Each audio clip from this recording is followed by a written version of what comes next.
आत्ता उन्हाचा ताप दिवसेंदिवस वाढत चालला आहे आणि या उन्हाळ्यामध्ये आपल्या शरीराला सगळ्यात जास्त गरज असते ती म्हणजे शुद्ध नैसर्गिक आणि थंडगार पाण्याची। माझ्या मागे बघताय ही विहीर आपली आनंदमळ्यातली एक नैसर्गिक विहीर आहे। ह्याचं निळशार पाणी आणि चारी बाजूनी वाहत असलेले झरे आपल्याला 365 दिवस अगदी मुबलक पाण्याचा पुरवठा करतात।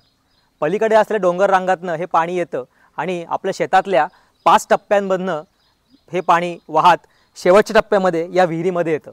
त्यामुळे या झऱ्यांना अगदी वर्षभर पाणी असतं। त्याचबरोबर ह्यात असलेले खेकडे हे या झऱ्यांच्या भेगांमध्ये जाऊन पूर्णतः माझं झरं साफ करून देतात आणि मला 365 दिवस पाण्याची सोय करून देतात।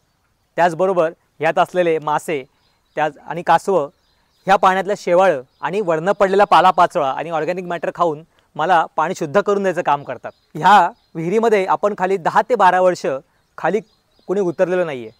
या विहिरीमध्ये आपण एक पाण्यातला पंप टाकलेला आहे आणि ते सर्व्हिसिंग ह्या दोरीने ओढून आपण पंप वरती खेचतो आणि ते सर्व्हिसिंग करून परत पाण्यात सोडतो। त्यामुळे या विहिरीमध्ये मानवी हस्तक्षेप जवळजवळ शून्य आहे आणि त्यामुळे या विहिरीची स्वतःची एक परिसंस्था तुम्ही बघू शकताय एक डेव्हलप झालेली आहे। या परिसंस्थेमध्ये अनेक पक्षी इथे घरटं करतात। यातला मुख्य पक्षी म्हणजे सुगरण। ह्या सुगरणीची पावसाळ्यात जवळजवळ 20 ते 25 घरटी ह्या आपल्या विहिरीमध्ये लागलेली असतात आणि ह्याच एक सुगरण पक्षी आपल्या पिल्लांना एका घरट्यामध्ये जवळजवळ 60 किडे खायला घालतो असं शास्त्रज्ञांचा अभ्यास आहे। म्हणजे या 20 घरट्यांमध्ये दिवसाला 1200 किडे खायला घालायचं काम हा सुगरण नावाचा एक पक्षी करतो।